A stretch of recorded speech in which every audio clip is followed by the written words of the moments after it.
আজও আমাদের সমাজে একজন পুরুষ তার পরিবারের প্রধান সিদ্ধান্তদাতা।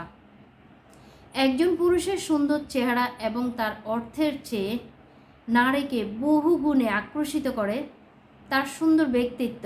তবে কেমন হয় সেই ব্যক্তিত্ববান পুরুষ এবং তার ব্যক্তিত্ব? চলুন জেনে নিই।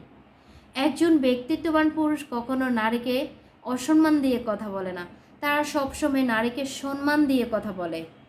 তারা কখনো প্রতিহিংসামূলক হিংসা করে কারো নামে মিথ্যা কথা রটায় না, এবং কি তারা আগ বাড়িয়ে কারোর সাথে কখনো কথাও বলতে যাবে না।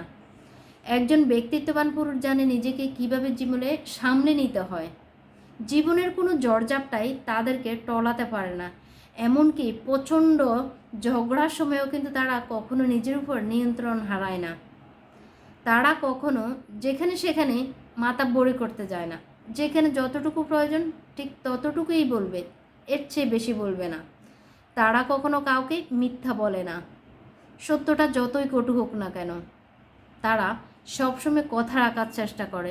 যেমন একবার যদি তারা কাউকে কথা দিয়ে ফেলে, তবে তারা সেই কথাটুকু রাখার জন্য প্রাণপণ চেষ্টা করে যায়। তারা ছোট এবং বড় সবাইকে সম্মান দিয়ে কথা বলে। একজন ব্যক্তিত্ববান পুরুষ সবসময় তার মা, বোন এবং স্ত্রী, এই তিন সম্পর্কের বন্ডিংটা খুব সুন্দর করে, সম্পর্কের ভারসাম্যটা তারা ধরে রাখে। তিনজনকে তাদের প্রাপ্য সম্মান ব্যক্তিত্ববান পুরুষ দেয়। তারা কখনো একজনকে মাথায় তুলে আরেকজনকে অসম্মান করে না, যা আমাদের সমাজে বহুজনেই করে থাকে। একজন ব্যক্তিত্ববান পুরুষ যখন তখন যাত্রার কাছে হাত পাতার অভ্যাসটুকু তাদের নেই। তারা কখনো কথায় কথায় রাগ করে না। তারা খুব বুদ্ধিমান এবং বাস্তববাদী হয়ে থাকে। ভিডিওটি ভালো লাগলে লাইক শেয়ার দিতে ভুলবেন না। ধন্যবাদ।